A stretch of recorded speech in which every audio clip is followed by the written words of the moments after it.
Bem, nós nos voltamos nesta noite à palavra de Deus em Eclesiastes, capítulo de número 3. Deixe-me ler este versículo primeiro. Tudo tem o seu tempo determinado, e há tempo para todo o propósito debaixo do céu. Bem, nós retornamos então às nossas considerações neste livro de Eclesiastes. E é claro, nesta primeira parte ainda deste capítulo de número 3, e eu devo recordar brevemente que nós vimos até aqui, que aqui no capítulo 3 tem início o segundo discurso de Salomão. Discurso este que se inicia aqui e vai até o capítulo de número 5. O discurso primeiro tendo sido finalizado aqui no capítulo de número 2. E a primeira parte deste discurso cobre os versículos 1 ao versículo de número 15, e a segunda parte tem início com esta declaração do versículo de número 16, vi mais debaixo do sol, isto é, vi mais depois de tudo aquilo que ele declara ter visto nos versículos anteriores. Bem, o ponto que o pregador Eclesiastes Salomão, ele afirma aqui nestes primeiros 15 versículos, nós vimos que a vida é uma dádiva de Deus. De modo que, sendo uma dádiva de Deus, a vida ela não pode ser vivida apenas sob a luz do presente, mas as nossas escolhas, pensamentos, decisões, a maneira como nós gerenciamos o nosso tempo, os nossos recursos, influência e habilidades, devem ser vividos sob a luz da realidade da eternidade, da realidade da alma, da realidade da morte. Assim, nós não podemos seguir pela vida como pessoas que não possuem uma alma, não pensando sobre esses elementos últimos. A vida dada por Deus, recebida da mão de Deus, deve ser vivida com propósito, é claro, sob a luz da eternidade. Então ele diz estas palavras do versículo 1 que acabei de ler, que tudo tem um tempo determinado e que há um tempo para todo propósito debaixo do céu. Bem, a providência de Deus, é isso que ele está dizendo aqui. A providência de Deus na história, na vida individual de cada ser humano, ela organiza todos os detalhes da vida do homem.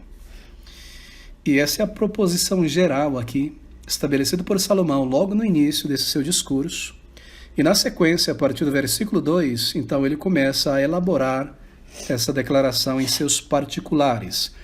E para elaborar essa declaração, essa asserção, ele irá fazer isso por meio de sentenças antitéticas, não é? Contrastantes, isto é. E você se recorda que em nossa última consideração nós observamos que nessa primeira parte deste segundo discurso de Salomão, nós nos deparamos com uma lista de 28 tempos ou momentos. Tempos da vida, períodos, estações, momentos importantes, cruciais da vida de um ser humano, sendo vista do seu início até o final. E nós observamos que esses tempos, 28 tempos, eles estão aqui de maneira muito interessante, divididos por Salomão em 14 pares opostos, 14 pares antitéticos. São 14 tempos ou períodos da vida que são contrastados aqui. Períodos, é claro, que Deus estabeleceu para a vida de todo o indivíduo. Bem, 14 pares de contrastes, e se você leu com calma estes contrastes, você deve ter percebido que são contrastes que variam desde as circunstâncias externas do ser humano, como, por exemplo, tempo de nascer, tempo de morrer, plantar, arrancar, matar, curar, tempos ou contrastes que variam dessas circunstâncias externas da vida humana até as afeições mais internas do ser humano. Versículo 8, por exemplo, tempo de amar, tempo de odiar, etc. Assim por diante. Assim, esses contrastes cobrem toda a vida do ser humano em sua existência e em seu ser.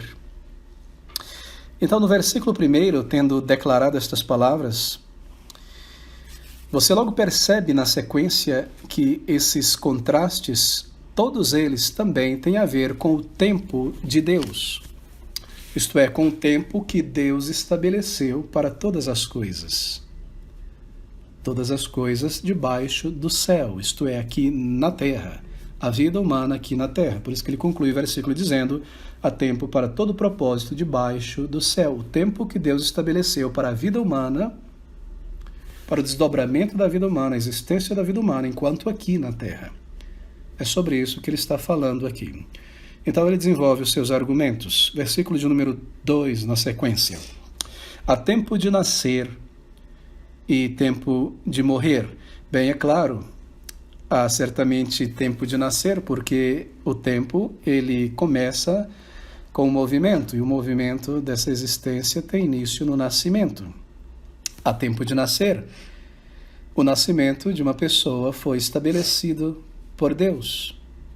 Foi Deus quem determinou o momento da existência de todo ser humano ao longo da história da existência deste mundo. Os nossos tempos, diz a palavra de Deus, estão na mão de Deus. Veja Salmo 31, versículo de número 15. Os meus tempos, diz Davi, os meus tempos estão nas tuas mãos.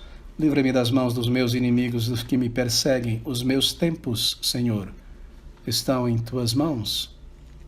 Isto é, o Senhor tem determinado todas as coisas. O tempo da minha vida, o tempo do meu aprendizado, do meu reino, do final dele, do tempo de partir para estar com o Senhor. Assim há tempo, é claro, de nascer. E então há tempo de morrer. Aqui está o primeiro contraste. Tempo de morrer. Isto é, quando são cessadas todas as atividades humanas nesse breve período de tempo na Terra, chamado de vida terrena. Tempo de morrer é o fim das esperanças e dos planos humanos que são construídos somente para esta vida. É o fim, queridos amigos. É o fim da esperança humana terrena.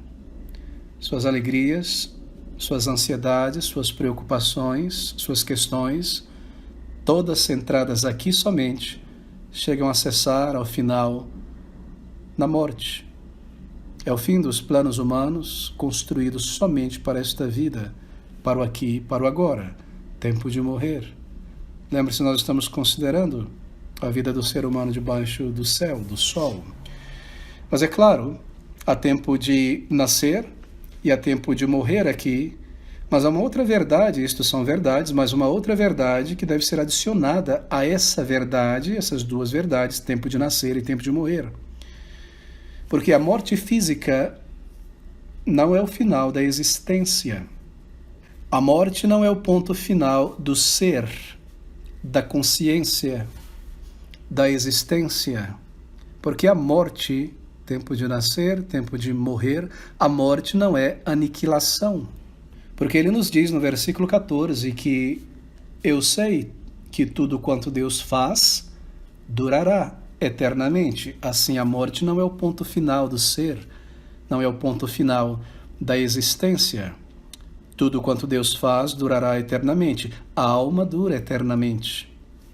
E aqui então está outra verdade que deve ser acrescentada a essas duas primeiras verdades, que é tempo de nascer e tempo de morrer. E a verdade é esta: é o fato de que há um tempo determinado por Deus para todo homem, para toda mulher, de levantar-se da morte. João capítulo 5, versículo de número 28, nós lemos estas palavras: não vos maravilheis disto, e aqui quem fala é o Senhor da vida, o Senhor Jesus. Não vos maravilheis disto, porque vem a hora em que todos os que estão nos sepulcros, mortos, ouvirão a sua voz, a voz do Senhor, do Filho do Homem. E os que fizeram o bem sairão para a ressurreição da vida, e os que fizeram o mal para a ressurreição da condenação. E assim este fato deve ser adicionado ao tempo da existência humana, um tempo que vai para além da vida aqui deste lado da eternidade. Tempo de morrer, tempo de nascer, e o momento do nascimento de um ser humano, quando a alma é criada ali na concepção, é o início de uma história que não tem fim. Assim, há tempo de nascer, há tempo de deixar esta vida presente, este corpo para trás, mas há um tempo quando um novo corpo será recebido para a salvação ou para o tormento eterno. Assim, há um tempo para nascer, um tempo para morrer. E, queridos amigos, se há alguma aplicação que pode ser extraída disso aqui, está claro, não é? Que é de suprema importância que todo ser humano, dentro deste breve período de tempo, que é o nascimento e a morte física, esteja preparado para a morte, quando o tempo determinado chegar. Essa é uma aplicação profunda. Agora, ao pensarmos sobre isso, nós observamos quão irracional somos nós, seres humanos. Irracional é ir contra a lógica natural, contra a razão. E se há algo absoluto na vida, algo certo, algo que nós sabemos que irá acontecer, tudo mais neste mundo físico é incerto, mas se há algo absoluto e certo, isto é a morte. Todavia, tendo aquilo que há de mais absoluto diante do nosso horizonte e a certeza, nós nos comportamos quanto à morte como se ela não fosse real. Nós vivemos como se ela não fosse chegar. Isto é, a morte como uma passagem para este outro momento na presença de Deus. Assim, esse é o primeiro ponto a ser levantado. E estar preparado para a morte significa isso.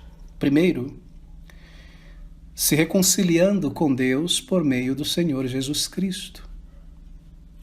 E então, tendo sido reconciliado com Deus por meio da fé, cumprindo o propósito de Deus para as nossas vidas aqui na terra. E então, queridos amigos, se nós somos salvos, se somos pessoas que já buscaram receber um perdão de Deus, uma nova vida, o selo da salvação, se somos salvos, então a morte irá nos introduzir a presença graciosa de nosso Deus no céu. Não é algo tão maravilhoso? Assim, somente um crente em Deus, em Cristo Jesus, vive realmente de uma maneira racional, realística, tem perspectiva existencial e espiritual completa nesta vida. É como declara o apóstolo Paulo, não é? Para mim, o viver é Cristo e o morrer é lucro. Filipenses 1, 21. E assim, então, ele inicia de uma maneira muito profunda, muito bela, também muito clara, o desenvolvimento dessa sua primeira proposição. Tudo tem o seu tempo determinado e há tempo para todo propósito debaixo do céu. Há tempo de nascer e tempo de morrer. E se você observar na sequência, a partir de tempo de plantar até o final do versículo de número 5, tempo de afastar-se, de abraçar, ele traz aqui declarações gerais, e eu não irei me demorar muito nelas, porque nós já tocamos em nossa última consideração, mas seguiremos de uma maneira um pouco mais célere. Ele diz: há tempo de plantar e tempo de arrancar o que se plantou. Claro, na natureza, no cultivo, não é? Produzindo os grãos. E também, em outro sentido, há tempo de plantar um negócio e tempo de fechar um negócio, arrancá-lo. Há tempo de plantar o pé em uma determinada posição e tempo de reconsiderar, mover-se dali. Isso em questões humanas nós nos referimos. Isso, de uma maneira geral, pode ser aplicado a muitas e muitas coisas. Há tempo de considerar onde eu estou. Por exemplo, se a vida física humana, tendo em vista o plantar e o colher, o trabalho, é para a manutenção do corpo e não o fim de nossa existência, nós não vivemos para trabalhar, mas trabalhamos para sobreviver fisicamente, tendo mantimento, e mesmo isso é algo relativo, porque mesmo sem trabalhar, o Senhor é quem sustenta os seus quando eles não conseguem trabalhar. Mas se trabalhar é manutenção, então isso significa que nós não devemos colocar todo o nosso coração em um posto de trabalho. Se isso está exaurindo a nossa vida com Deus, o desenvolvimento dos nossos dons espirituais, o serviço do Senhor. Então há tempo de arrancar o que se plantou muitas vezes, se chegou ao seu final, se já exauriu. Assim nós devemos considerar a nossa vida à luz da eternidade. Por que eu digo isso? Porque tenho observado, sobretudo entre jovens, e gastam um bom tempo se preparando para uma profissão, e isso é bom, isso é importante, isso é legítimo. E ao alcançarem aquela profissão, aquela posição de trabalho, seja por um concurso, pelo seu curso superior técnico, esforço, aprendizado, eles consideram aquela nova posição para dentro da qual entrar no seu trabalho como uma coisa tão imensa que a sua identidade se confunde com o seu trabalho. Em certo sentido, isso é bom, porque só é proveitoso aquilo que a gente se identifica, não é muitas vezes com que a gente trabalha, estuda. Mas alguns confundem-se de tal maneira e se esquecem que a sua verdadeira identidade não é ser um médico, um vendedor, um advogado, um açougueiro, uma babá. A nossa identidade é que nós somos cristãos. Nós não precisamos, ou nós não necessitamos de uma profissão para ter uma identidade. Ah, agora eu sou um cirurgião dentista, agora eu sou um juiz de direito, agora eu sou um fantástico pedreiro, agora eu sou um professor. Ser, não é? Sobre o ser. Identidade. Não, queridos amigos. Nós somos filhos de Deus. Essa é a nossa identidade, a nossa alegria está nisso. Assim, no que se refere à manutenção, qualquer uma que seja legítima, onde não coloquemos o nosso coração. Então, há tempo, eu fecho aqui, de plantar, e há tempo nesse sentido de arrancar o que se plantou. Isso pode ser aplicado a muitas outras coisas, mas deixe-me seguir aqui.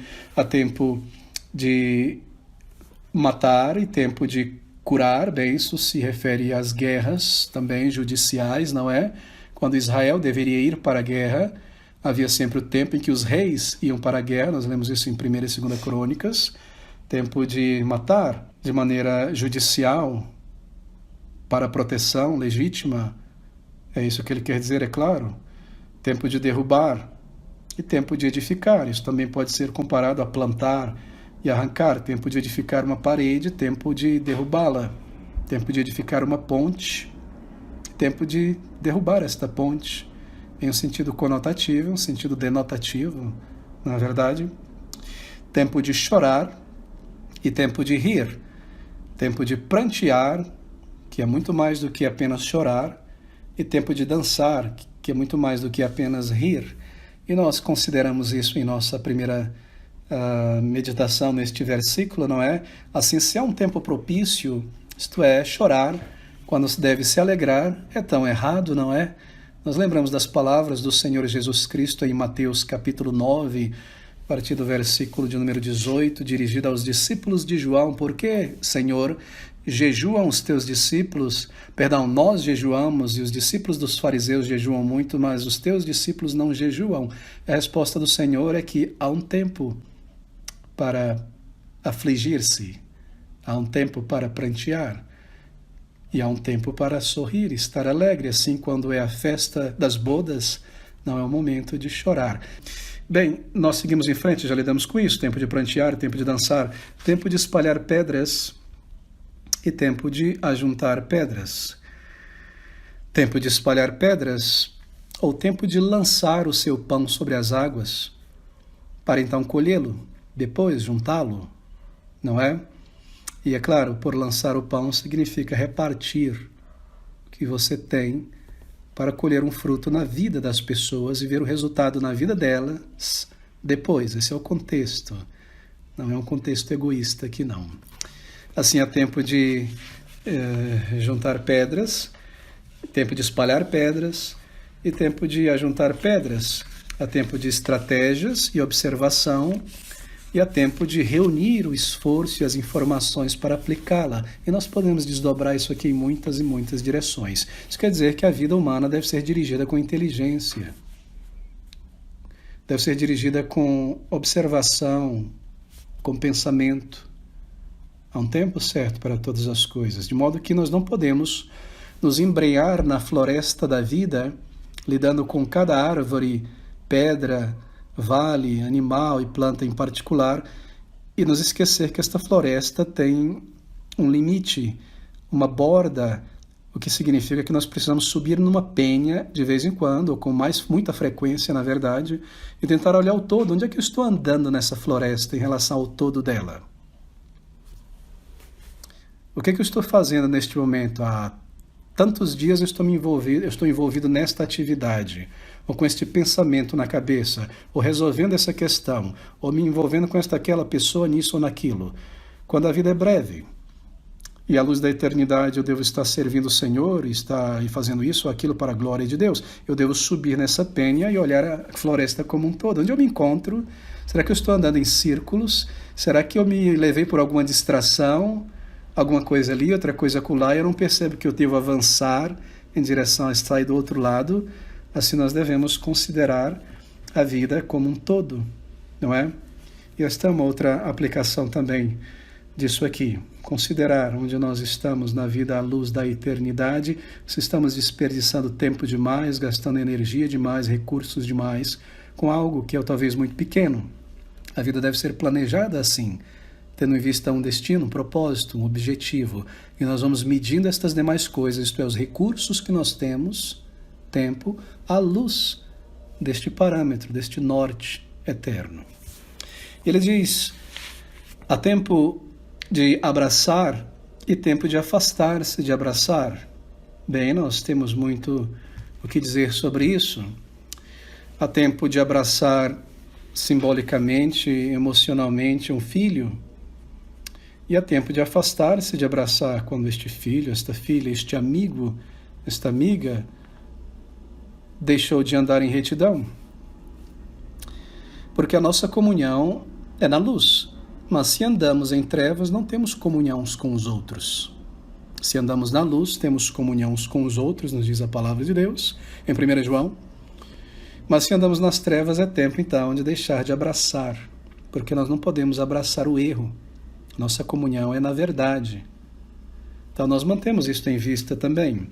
Tempo de afastar-se, de abraçar. Isso pode se aplicar a muitas outras coisas, mas nós andamos na verdade e o amor nunca se separa da verdade. De outra maneira, o amor se torna um vício, e não este amor de Deus, este amor que nós devemos observar e viver. Bem, deixe-me seguir então. Ele diz no versículo seguinte, há tempo de buscar, versículo 6, e tempo de perder, tempo de guardar e tempo de lançar fora. Deixe-me me delongar alguns minutos aqui neste ponto. Tempo de buscar e tempo de perder. Bem, se há um tempo, atente para isso, de buscar e um tempo de perder, então nós precisamos aprender a aceitar com graça os bons tempos e os tempos difíceis aqui na Terra. Para que aprendendo isso, sabendo que a realidade é que há bons tempos e maus tempos, tempos das vacas gordas e das vacas magras, tempos de saúde, tempo de enfermidade, vários tempos, períodos na vida, tudo tem seu tempo. Então, aprendendo com graça a aceitar os bons tempos e os tempos difíceis na Terra, nós podemos então falar, pensar como Paulo, e nós poderemos dizer como ele, com realismo, tendo aprendido tudo isso, já aprendi a contentar-me com as circunstâncias em que me acho. Filipenses 4:11. Essa é uma tradução melhor desse texto. Já aprendi a contentar-me com as circunstâncias em que me acho. Assim há tempo de buscar e tempo de perder. Então ele diz, há tempo de guardar e tempo de lançar fora. Estou no versículo de número 6. Tempo de buscar, tempo de perder, tempo de guardar e tempo de lançar fora. Bem, nós precisamos, meus amigos e irmãos, nós precisamos formar em nós mesmos e manter, isto é, guardar, tempo de guardar, bons hábitos, excelentes atitudes, e lançar fora, tempo de guardar e tempo de lançar fora, maus hábitos e más atitudes. Deixa-me falar sobre maus hábitos. Deixa-me tentar exemplificar, já que nós estamos falando de hábitos aqui desta vida debaixo do céu, e nosso comportamento, e nossas interações uns com os outros diariamente, em nossos relacionamentos, em nós mesmos, na postura, na maneira de ser, de se dar. Há tempo de lançar fora maus hábitos. Bem, deixe-me começar com o pior, penso eu, de todos os hábitos entre o povo cristão, talvez. Um hábito que insiste em permanecer em muitos cristãos, mesmo após a conversão. Quase imperceptível, porém muito terrível, muito ruim, criador de dificuldades, criador de calos e bolhas e inflamações. Um mau hábito que é a falta de consideração. Uma das mais horríveis características ou hábitos no meio de qualquer grupo de pessoas, congregação, pessoas que vivem, andam juntos, servem a Deus juntos, trabalham juntos, moram juntos, etc. E por falta de consideração, eu quero dizer exatamente isso. Falta de considerar. Falta de pensar a respeito. Falta de considerar. Falta de consideração. Falta de considerar o que está diante dos teus olhos, o que você está ouvindo, o ambiente ou a situação em que você se encontra. Falta de considerar. E todos nós trazemos um ranço disso, não é? De velhos hábitos. E esse é um terrível deles. Deixe-me, por exemplo, aplicar isso em algumas áreas. Falta de consideração. Falta de consideração na oração pública. Falta de considerar. Orar quando alguém está conduzindo a igreja em oração. Fazer a tua própria oração em voz alta, em vez de acompanhar aquela que conduz a toda a igreja em oração. Fazer isso num tipo de murmurinho, distraindo a mente dos demais. Você próprio não acompanhando a oração de quem ora, e assim não podendo ser sincero e dizer amém. Chamando a atenção para si mesmo, porque todos os ouvidos estão agora direcionados, atrapalhando outras pessoas a orarem. E o orgulho por trás disso, que é dando sinal, querendo demonstrar grande piedade, grande santidade. Isso é falta de consideração. Você não está considerando o que está acontecendo ali. Que no momento em que um irmão conduz a igreja em oração, todos nós devemos acompanhar em silêncio com a nossa mente o que está sendo dito. Em nosso coração, clamando a Deus e juntos, um forte amém, concordando juntos. Eu não estou considerando, deixa-me continuar com a oração. Usar a oração para dar recados ou avisos para Deus. É muito triste ver isso na oração de crentes. Dar recados a Deus pela oração com pretexto de informar as pessoas os motivos, os assuntos das nossas orações, ou orar dando uma descrição de detalhes sobre o tema, sobre o assunto. Ao falar para orar ao Senhor, dá uma descrição detalhada, jornalística do tema, mais do que pedir ao Senhor, mais do que clamar, mais do que apenas mencionar e dizer coisas do tipo, e fulano está assim, fulano não está assim, estava assim ontem, agora sim, levantou e sentou e andou e ela fez, como se Deus, isso implica que Deus não é onisciente. Meu querido irmão, considere, você está orando a Deus e não às pessoas. Dar recado a Deus com pretexto de informar as pessoas. Dar recado a Deus com pretexto de trazer uma informação nova que a igreja não conhece, mas se é uma informação nova que ninguém sabe, não é hora de mencionar. Isso deve ser feito antes na lista de oração para que todos saibam. A oração é vertical, ela é dirigida a Deus. Considere, Deus é santo, onipotente. Considere, tenha temor em teu coração. Ore de maneira pausada, pense. Traga diante do Senhor com reverência na voz, no falar e no que você está informando. Usar a oração pública para dar recados às pessoas ou pregar pela oração e admoestar alguém. Eu creio que uma dessas coisas mais levianas vista no meio cristão na oração. Alguém usar da oração para ficar dando um recadinho indireta para a congregação. Isso é uma afronta a Deus, porque a oração é vertical. Pregar por meio da oração, dar recado por meio da oração, dar indireta em alguém por meio da oração. Meus queridos irmãos, se nós agimos assim, o Senhor nos tem como culpados.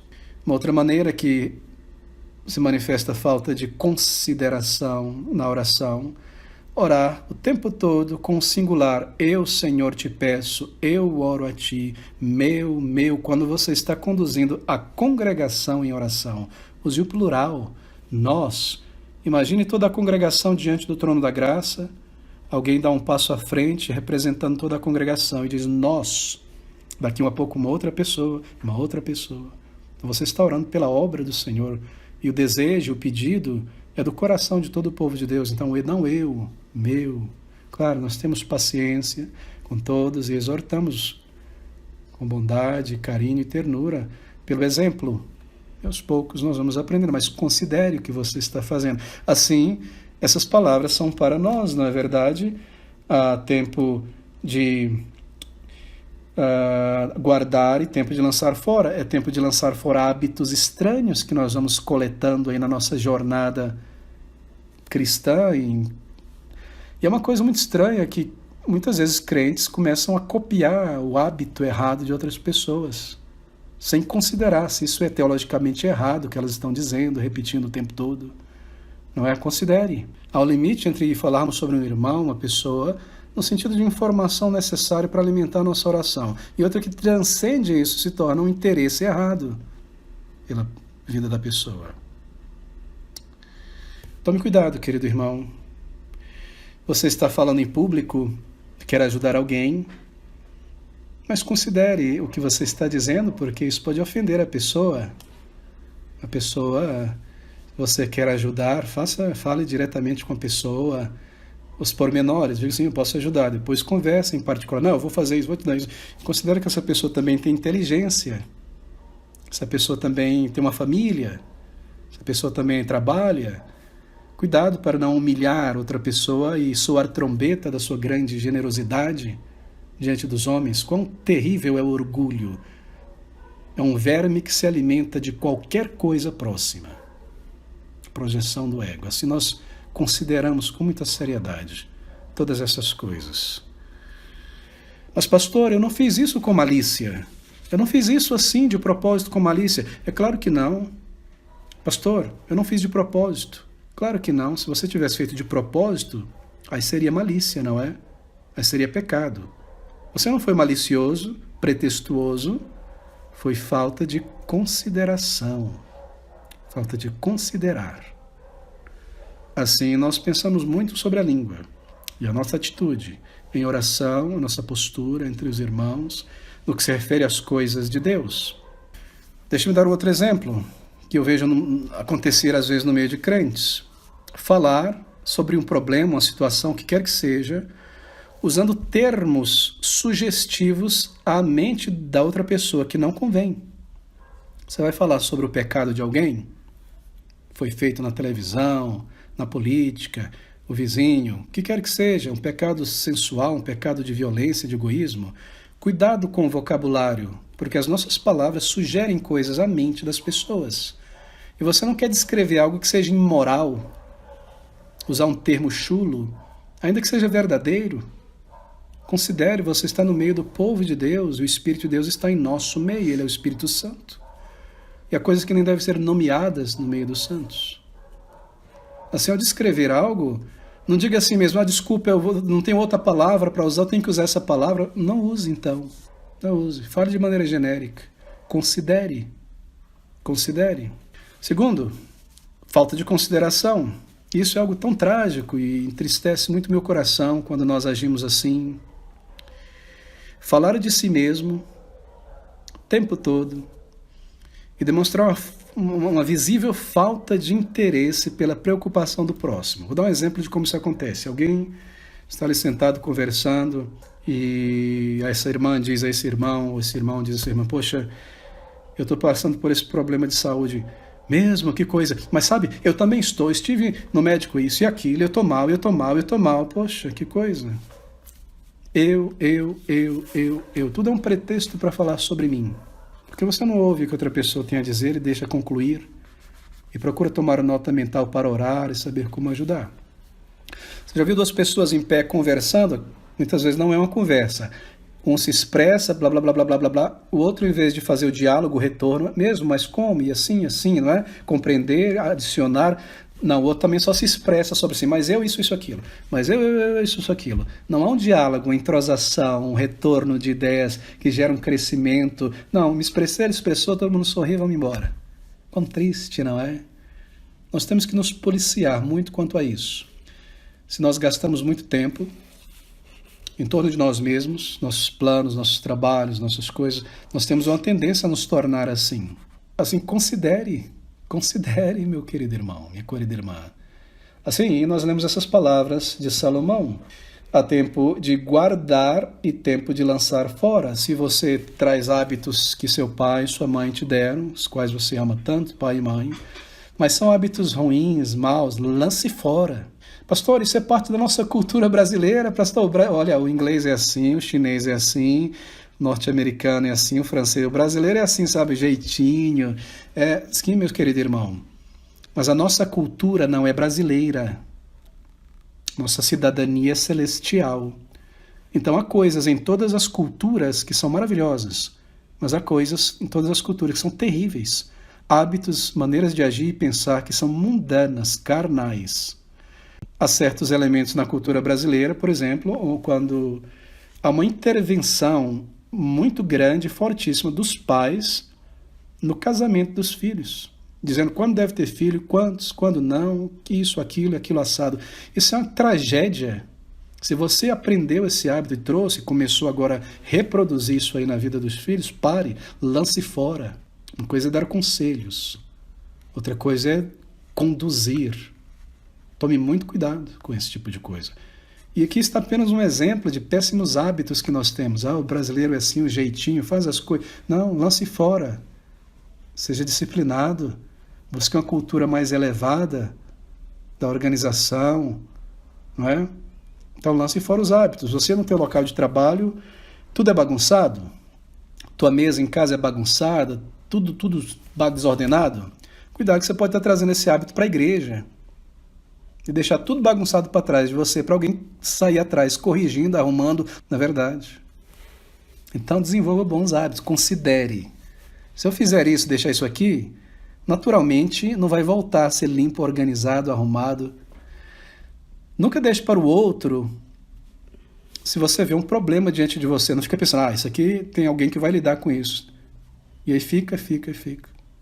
Bom, eu não estou fazendo uma reclamação aqui, meus queridos irmãos. Estou pegando, tendo pensado um pouco a respeito, alguns exemplos genéricos que se aplicam a muitas coisas. No nosso lar, na nossa atitude, na nossa maneira de pensar. Então, considere o ambiente, o local, pare e pense um minuto. Claro, todos nós estamos inclinados a essa falha, cada um de nós.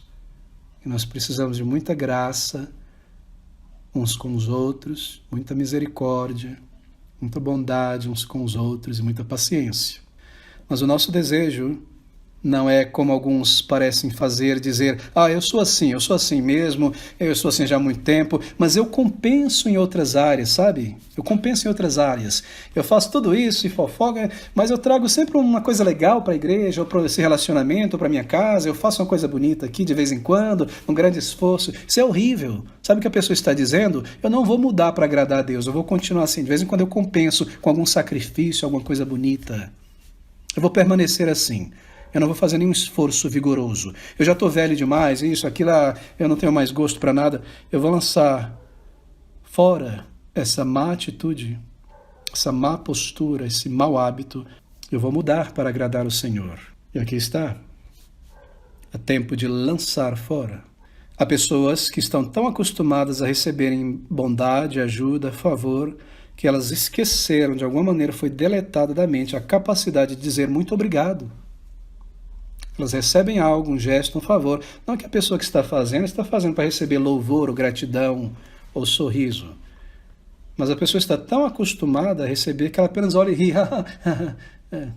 Diga obrigado. Mostre gratidão. Há muitas pessoas que se acostumam tanto com isso que não percebem. Elas imaginam que são agradecidos. Agora, nós não estamos fazendo o bem em busca de um troféu. Fazer o bem sem olhar a quem? Mas se esse é um hábito, monitore a si mesmo, considere. Bem, eu não quero soar de maneira negativa nisso, mas apelar à consciência de todos quanto à consideração. Considere, querido irmão, Mude para agradar a Deus, para ser uma pessoa melhor.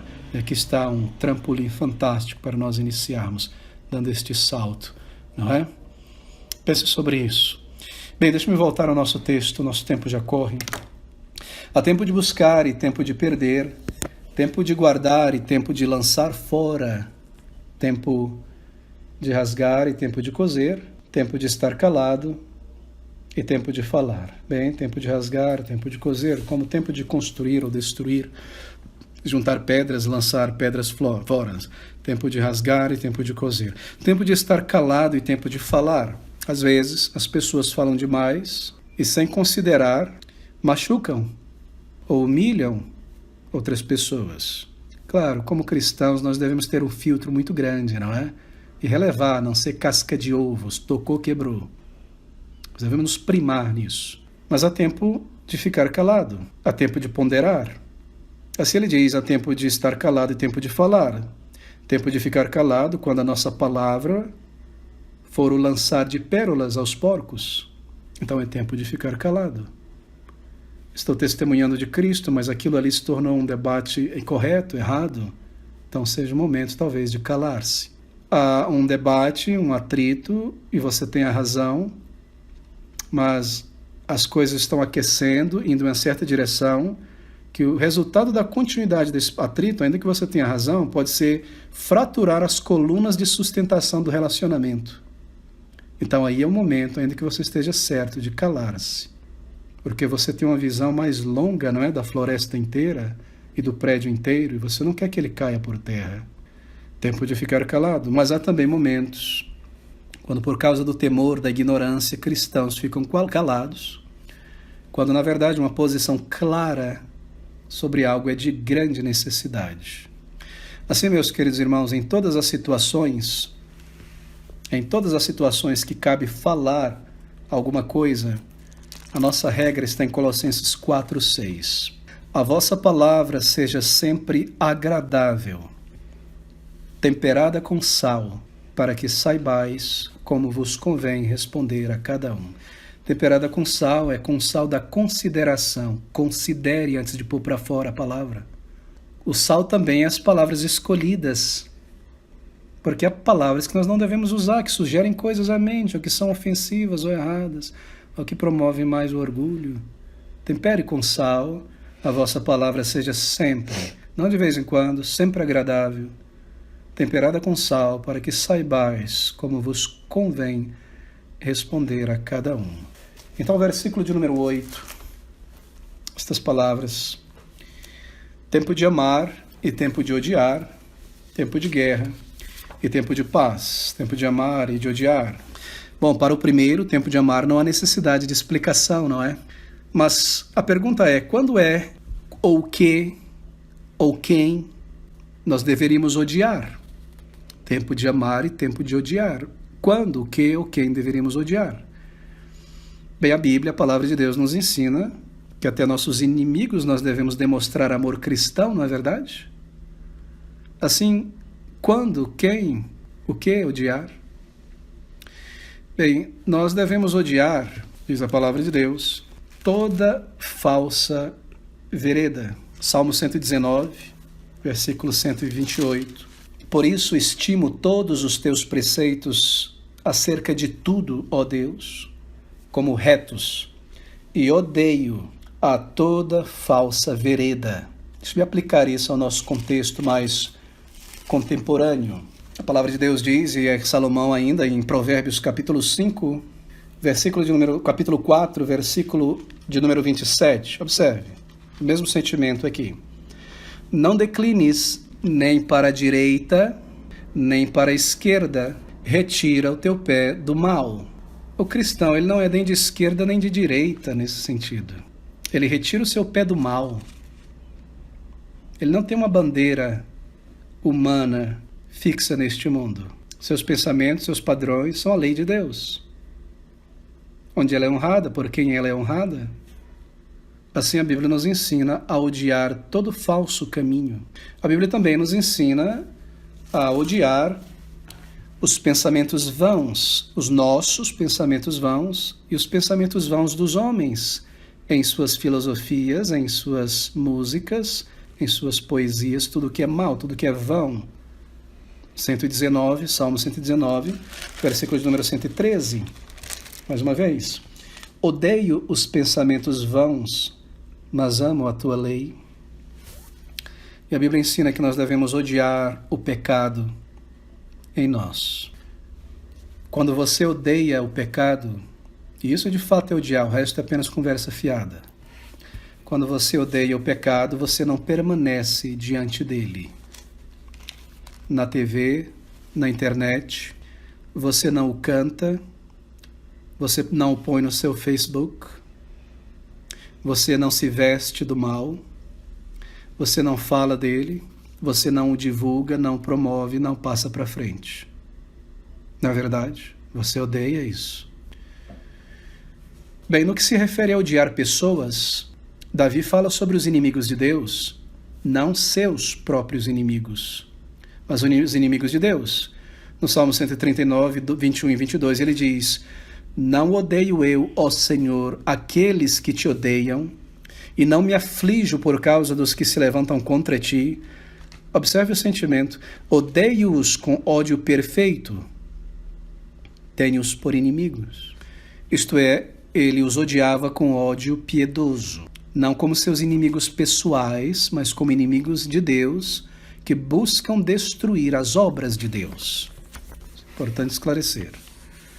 Assim, há tempo de odiar. E ele segue dizendo, então, na continuação do seu raciocínio, há tempo de guerra e tempo de paz. Bem, tempo de sair à guerra, como na antiguidade, como eu mencionei, e tempo de cessar a guerra, e há tempo de juízo, é claro.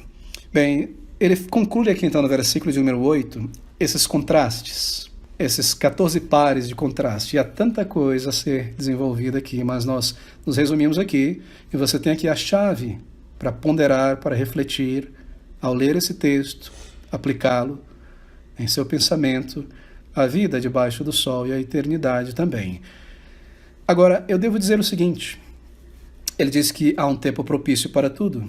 Somente algo não tem essas restrições de um tempo determinado, não me entenda errado.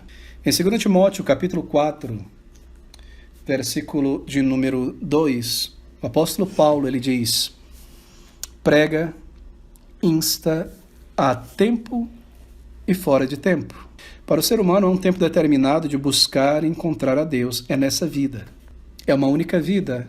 Hebreus 9, 27, a homem está determinado a morrer uma só vez, depois do juízo. Mas para quem evangeliza, quem leva a palavra do evangelho para a salvação de almas, não há tempo. É tempo e fora de tempo. É na enfermidade, é na bonança, é em tempos de preocupação, é em tempos de alegria, é tempos de calmaria, todo o tempo. Porque nós não sabemos o dia de amanhã para essa pessoa.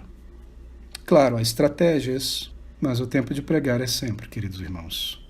Se nós pregamos, pregamos e pregamos, será que é tempo de estarmos totalmente envolvidos com as questões políticas e econômicas do nosso país e esquecer o evangelho por um tempo? Não. Nós continuamos pregando a cruz de Cristo. Segunda Guerra Mundial, na Inglaterra, aí você começa, 50 anos depois, a ler sermões pregados por alguns pastores bíblicos da época. Sabe o que eles pregavam? A guerra caindo, Hitler subindo, a Europa, tanta coisa. Eles não tiravam os seus sermões das manchetes dos jornais.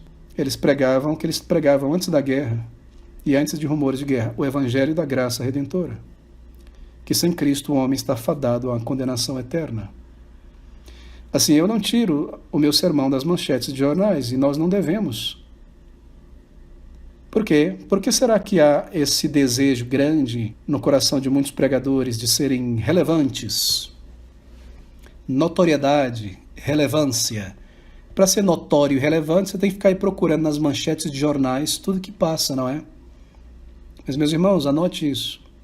Relevância e notoriedade não são chamados vocações cristãs, são tentações. Certo? Assim, prega o evangelho a tempo e fora de tempo. Essa é a nossa bandeira, essa é a única esperança para o mundo. É a mesma esperança, é a única. tempo e fora de tempo, o Evangelho da Graça Redentora. Não permita que a bandeira evangélica da igreja seja tirada do seu lugar, e no lugar uma bandeira social seja colocada ou qualquer outra. Nós pregamos a Cristo, Ele crucificado, para a salvação de pecadores necessitados. E aqui está então, versículo de número 9, nós precisamos correr. Que proveito tem o trabalhador naquilo em que trabalha? Tenho visto o trabalho que Deus deu aos filhos dos homens para com ele os exercitar. Bem, nos versículos 9 e 10, Salomão ele volta então às suas tristes declarações. Ele já havia declarado isso. Declarações tristes sobre essa aparente futilidade do trabalho humano debaixo do sol. Ele fez essa declaração no capítulo 1, versículo de número 22, não é verdade? Ou melhor, capítulo 2, perdão, versículo 22. Por que mais tem um homem, porque que mais tem um homem de todo o seu trabalho e da aflição do seu coração, em que ele anda trabalhando debaixo do sol? E aqui ele volta a trazer essa mesma declaração triste, não é? Sobre estas questões. Mas agora, entenda, mesmo isso, ele passa agora a colocar sobre uma perspectiva eterna. Ele não fica apenas choramingando. Qual é o proveito do trabalho humano? Ele vai morrer? Tudo vai ser esquecido? Não, ele põe uma perspectiva eterna. Veja o versículo 11. Tudo fez formoso em seu tempo, também pôs o mundo no coração do homem. Bem, tudo fez formoso em seu tempo. A criação de Deus foi muito boa. Tudo fez formoso. E viu Deus que tudo quanto tinha feito era bom. Bom, pleno, aprazível aos olhos, à mente, à sensibilidade e à razão. De modo que, se Deus fez tudo bom, assim ter dado ao homem o trabalho é algo bom. E há um propósito para isso debaixo do céu, de fato. Assim, tudo que Deus fez é bom. De modo que se há alguma coisa nesse mundo que seja feia, disforme, repulsiva, má, vulgar, deve, enfim, o último ser atribuída ao pecado e não a Deus. Não foi Deus quem fez, porque Deus tudo fez formoso. Tudo fez formoso em seu tempo e pôs o mundo no coração do homem. O mundo, uma melhor tradução seria a eternidade, o eterno, no coração do homem. Deus pôs a eternidade no coração do ser humano. E quanto nós podemos pensar sobre isso, não é? A eternidade no coração do homem. Deus colocou no coração do homem o anseio pela eternidade. O anseio pela eternidade. Isso está em todos nós. Talvez você tenha lido novamente uma corrida dos bilionários do mundo investindo em tecnologia para a manutenção da vida eternamente. Congela-se o corpo humano, transplante de cérebro. Isso não para, não é? O desejo de permanecer vivo. Bom, se o ser humano é uma máquina, se a alma não existe, tudo é uma questão física, e nós podemos conservar objetos, por que não conservar o corpo humano de alguma maneira? Porque Deus colocou no coração do homem um anseio pela eternidade. E assim, queridos amigos, a morte é algo estranho para nós, não é? Porque nós não fomos criados para morrer, nós fomos criados para viver. A morte foi uma anomalia, a maldição que entrou no mundo. Nós somos criados para permanecer. Cada pessoa tem uma consciência inata, natural, de que Deus existe, de que há um propósito na vida, embora não se entenda por muitos, e de que a vida não termina com a morte do corpo. Por quê? Porque também pôs Deus a eternidade no coração do homem. Ele sabe que a vida não termina aqui, e que não é apenas comer, dormir, trabalhar, há algo mais do que isso. Deus colocou no coração do homem uma percepção, uma consciência da eternidade da alma, e o desejo e o anseio por essa eternidade. E assim, se Deus colocou um senso da eternidade, essa consciência da eternidade na alma, e o desejo e o anseio por essa eternidade, então veja que coisa maravilhosa. Nós podemos evangelizar qualquer ser humano, qualquer pessoa, com o mesmo método evangelístico da palavra de Deus. Nós não precisamos ser expertos em apologética, embora seja bom aprender um tanto de apologética. Nós podemos evangelizar qualquer pessoa. Você se depara com alguém na porta do metrô, no seu trabalho, de uma capacidade intelectual absurda e vulgar, e você se sente uma pessoa muito pequena e pensa assim, poxa, se eu não aprender apologética e ler todos os livros de apologética, assistir esses vídeos desse pessoal todo aí, reformado, apologética, eu não vou conseguir evangelizar esse sujeito graúdo aqui do entendimento, eu estou perdido. Oi, que coisa. Primeiro eu preciso remover todas essas pedras imensas, entender, poder explicar que Deus existe, porque ele diz que não crê que Deus existe. Eu tenho que provar, e apologética, isso e aquilo, que a Bíblia é real, eu não vou conseguir evangelizar. Não, querido, não. Você pode ir direto ao nervo da consciência.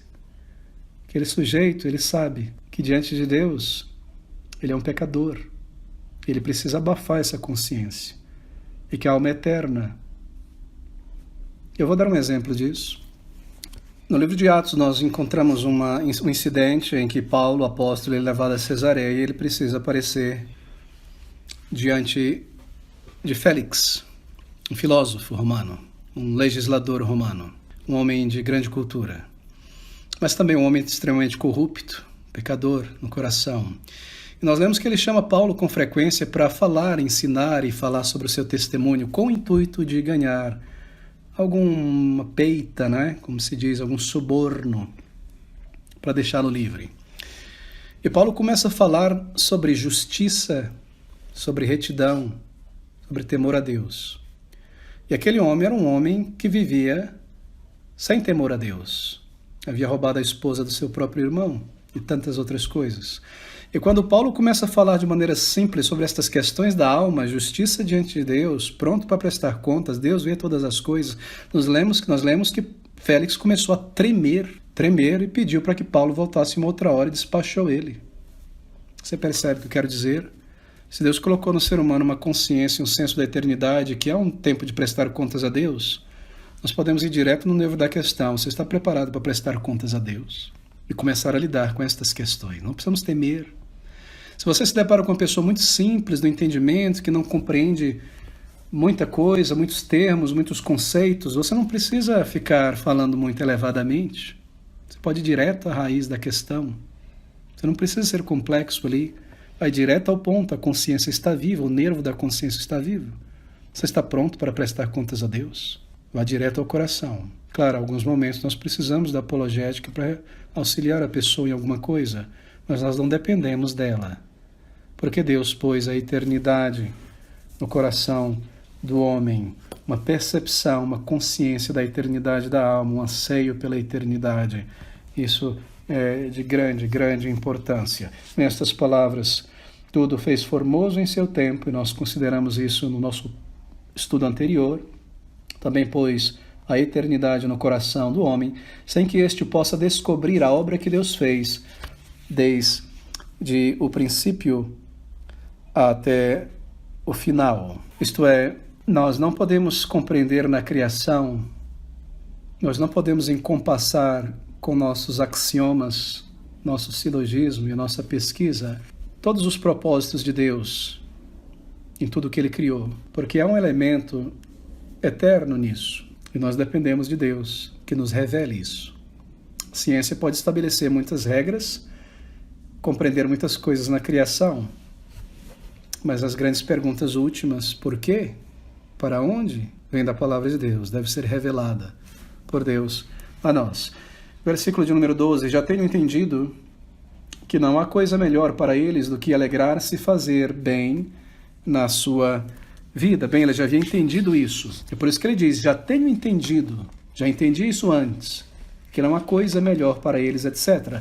E ele nos diz isso no capítulo 2, versículo 24, não há nada melhor para o homem do que comer e beber e fazer com que a sua alma goze do bem do seu trabalho. Também vi que isto vem da mão de Deus. Por isso que ele diz agora no capítulo 3, versículo 12, já tenho entendido que não há coisa melhor para eles do que alegrar-se e fazer bem na sua vida. Versículo 13, e também que todo homem coma e beba e goze do bem de todo o seu trabalho. Isto é um dom de Deus. Bem, ele reconhece que a habilidade para trabalhar em uma ocupação digna, não maléfica, não ilegal, e a capacidade que uma pessoa tem não somente de desfrutar do seu trabalho, né, de colher o fruto do seu trabalho, a capacidade de poder chegar ao fruto, colhê-lo e desfrutar dele, mas também fazer o bem debaixo do sol, o bem a outras pessoas, estender o fruto do seu trabalho, a sua habilidade, o seu conhecimento a outras pessoas. Tudo isso, desfrutar do seu trabalho e fazer por esse fruto o bem a outras pessoas. Tudo isso não é somente a mão de Deus em nossa vida, nos dando graça e permitindo meios para isso, mas é também um presente de Deus, uma dádiva de Deus para nós. Poder desfrutar e poder fazer o bem aos outros não é somente Deus, a mão de Deus provendo os meios, mas é um presente, uma bondade, uma dádiva de Deus. Isto é um dom de Deus, ele diz. Por quê? Porque naturalmente, isto é, sem a interferência de Deus na natureza, no nosso ser natural pecaminoso, nós somos maus e egoístas, terrivelmente egoístas. Assim, se você, meu irmão, vê alguma coisa boa em tua disposição, inclinação, louve a Deus, dignifique a Ele, foi Ele, pelo seu Espírito, que pôs essa inclinação em seu coração e mente. Isso não vem de nós. Se nós vemos alguma misericórdia no mundo, alguma bondade, isso é a graça de Deus operando. Cada pessoa tem uma consciência inata, não é? Uma consciência natural de que Deus existe. Cada pessoa tem uma consciência de que Deus abre e dá oportunidades. Assim nós lembramos que é o Senhor quem nos dá estas coisas. Bem, ele segue dizendo então, isto é um dom de Deus. Versículo 14. Eu sei que tudo quanto Deus faz durará eternamente. Nada se lhe deve acrescentar e nada se lhe deve tirar. E isto faz Deus para que haja temor diante dele. São palavras muito profundas. E essa declaração ela enfatiza a imutabilidade de Deus e da obra de Deus. E é claro, é muito interessante porque Salomão era um cientista. Essa declaração ela está antecipando aqui algo que a ciência só compreenderia séculos ou milênios posteriormente, que é o princípio da conservação da massa, da energia, do momento e da carga, que nada no universo está sendo agora criado. Não há nada sendo criado no universo. Tudo já foi criado. Não há nada sendo criado do nada. Deus já criou tudo. E nada agora está sendo destruído. Você recorda da lei da conservação, não é? Chamada lei de Mikhail Lomozonov, foi popularizada por Lavoisier, lei de Lavoisier, que uma entidade ela pode ser transformada em seu caráter, ela pode se deteriorar em sua qualidade, mas ela é sempre conservada, ela é mantida constante em sua quantidade. Na natureza nada se cria, nada se destrói, tudo se transforma. É isso que ele está dizendo aqui. Eu sei que tudo quanto Deus faz durará eternamente. Pastor, mas o mundo não vai ser destruído, sim, mas não aniquilado. Ele vai ser desmantelado por inteiro, queimado e refeito a partir daqueles elementos primordiais que Deus estabeleceu como o tijolo básico do universo. Suas moléculas e átomos não vão ser destruídas, aniquiladas. O que ele fez permanece. Nós lemos em Hebreus, capítulo 4, versículos de 3 a 9.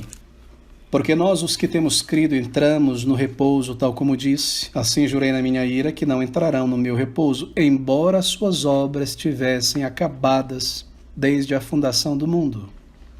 Porque em certo lugar disse assim, do dia 7º, último dia, e repousou Deus de todas as suas obras no 7º dia. Ele terminou, tudo já foi concluído, que ele haveria de criar. E o Senhor Jesus Cristo, ele está desde então e agora mantendo o universo sustentado em sua existência. Hebreus capítulo 1, versículo de número 3, o qual Jesus, sendo o resplendor da glória do Pai e a expressa imagem da sua pessoa, da Trindade, e sustentando todas as coisas pela palavra do seu poder, etc, etc, etc. Tudo está na mão do Senhor.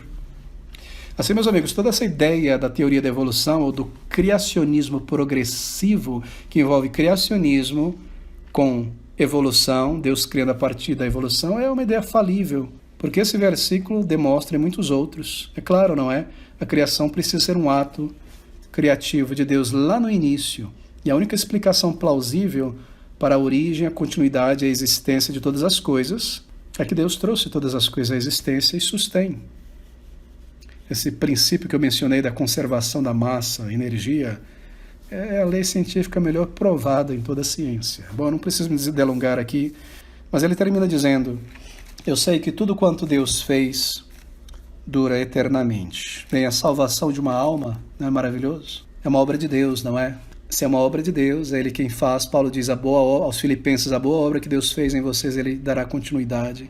Se a salvação é uma obra de Deus, ela não pode ser desfeita, ela não pode ser perdida.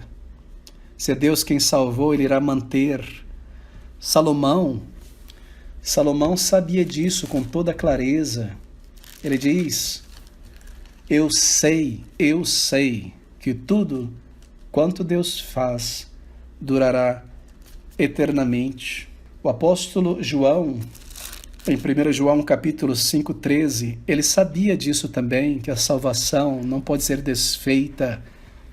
1 João 5, estas coisas vos escrevi, os que credes no nome do Filho de Deus, para que saibais, saiba disso, que tendes a vida eterna, para que creiais no nome do Filho de Deus. Eu sei, diz Salomão, que tudo quanto Deus faz dura para sempre. João sabia e queria que eles soubessem também.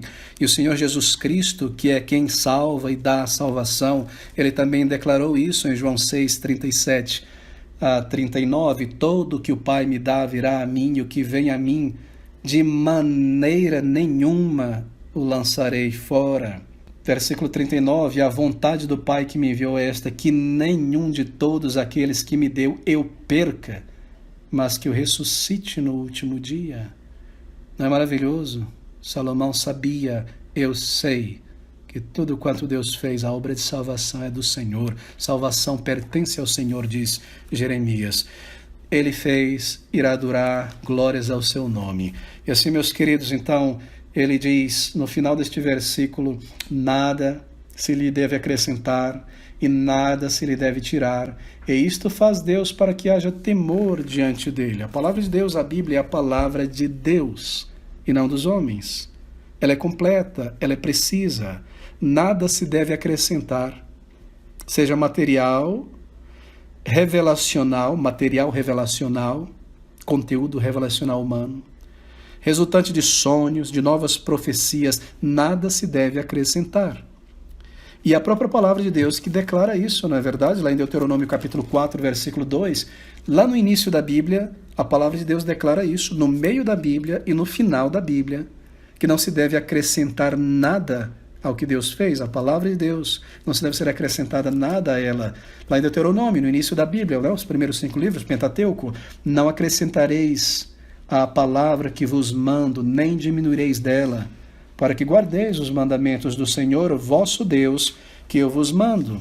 E a palavra de Deus diz isso em Provérbios, no meio da Bíblia, no capítulo 30, no versículo de número 6, estas palavras: nada acrescentes às suas palavras, para que não te repreenda e sejas achado mentiroso. E a palavra de Deus afirma isso no final, no início, no meio e no final. Apocalipse 22, versículo de número 19, lá no final, concluindo: e se alguém tirar quaisquer coisas, deixa eu começar pelo 18, se alguém acrescentar a estas coisas deste livro, Deus fará vir sobre ele as pragas que estão escritas neste livro. E se alguém tirar quaisquer coisas das palavras do livro desta profecia, Deus tirará a sua parte do livro da vida e da cidade santa. Não acrescente a palavra de Deus por teus sonhos, por tua revelação. Não mutile a palavra de Deus por tua interpretação.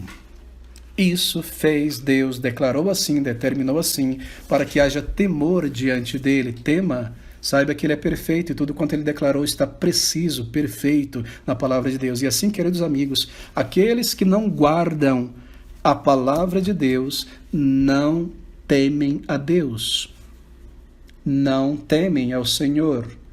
Nada se deve acrescentar, nada se lhe deve tirar, e isto faz Deus para que haja temor dos homens diante dele. Aqueles que reivindicam uma palavra do Senhor, uma profecia, uma revelação, eles não temem a Deus. Porque se você tem uma profecia de Deus, é para toda a humanidade, um sonho, você tem que colocar no papel, escrever e adicionar na Bíblia, não é? No cânon da Bíblia, da verdade revelada. Você não é um profeta de Deus? E essa Bíblia ela não vai ter fim. Ela vai ser feita de 1 bilhão de páginas, porque tanta profecia, tanta revelação que a pipoca por aí. Assim, tais pessoas não temem a Deus, não temem. O temor que elas aparentam ter para com Deus é externo, é da linguagem, uma aparência de piedade, de costumes, ritos religiosos, usos de costumes, mas não sincero do coração. Um temor, quando você põe suas mãos em coisas santas, ao falar sobre ela com cuidado, com cautela, a não adicionar, a não tirar, a não torcer. Não há temor de Deus em seus corações. Então ele conclui dizendo, versículo 15, o que é, já foi, e o que há de ser também já foi. Ele nos diz isso no capítulo 1, versículo 10 a 11. E Deus pede conta do que passou. Deus pede conta do que passou, meu querido irmão, minha querida irmã. Simplesmente porque uma ação, uma atitude foi feita há algum tempo atrás e ficou no passado, não significa que Deus esqueceu. E é por isso que a palavra de Deus diz em Romanos 14, 12, de maneira que cada um de nós dará conta de si mesmo a Deus. Uma de duas coisas devem acontecer com os nossos pecados, nossos atos. Ou eles são perdoados e esquecidos, ou eles são julgados e condenados, mas nunca simplesmente esquecidos. De maneira que cada um de nós dará conta de si a Deus, porque Deus determinou um dia quando pelo seu Filho haverá de trazer todos os segredos dos homens. Assim, mais uma vez, ele conclui seu discurso, é claro, apontando para o Senhor Jesus Cristo, apontando para o Salvador, em quem estão escondidos todos os tesouros, da sabedoria, do conhecimento e da misericórdia, para perdoar e apagar. E também, meu querido irmão, é maravilhoso. O escritor aos Hebreus nos diz que Deus não é injusto para esquecer o vosso sacrifício de amor, o vosso trabalho de amor que fizeste para com seus santos. Santos que irão ser salvos, eleitos, santos que já estão salvos, servos de Deus. O Senhor toma nota. É claro, nós não tomamos nota, nem devemos. Nós entramos em nosso quarto e fechamos a porta e que a mão direita sabe não fala para a esquerda. Nós não somos trombeta. Mas naquele grande dia, ele irá lembrar. Você se recorda de Mateus? Naquele dia, não é? Senhor, quando foi que te demos um copo de água para beber? Senhor, o Senhor está dizendo que quando o Senhor teve fome, sede, nós te demos roupa e comida e bebida, mas nós não lembramos, Senhor. Nós não lembramos. E o Senhor está dizendo que eles fizeram isso. Eles fizeram e não tomaram nota no seu orgulho, na sua agenda do orgulho. Mas o Senhor tomou nota. E o galardão é: vinde, bem-vindos de meu Pai, entrai para o descanso eterno. Preparado quando? Antes da fundação do mundo. Deus já preparou lugar para nós. Toda a nossa obra para com Cristo, o seu reino, o Evangelho da graça redentora, o irmão, a casa de Deus, o povo de Deus, feito feito como para o Senhor não irá esquecer. Se feito para a minha projeção, eu irei receber algo, o olhar, o aplauso, a estima dos homens, mas eu devo lembrar que de Deus eu não tenho mais nada a receber naquilo. Que palavras tão belas aqui, queridos irmãos. Eu sei que tudo quanto Deus faz durará eternamente. E tudo quanto Ele faz é bom, é perfeito, é agradável. Bendito seja o nome do Senhor.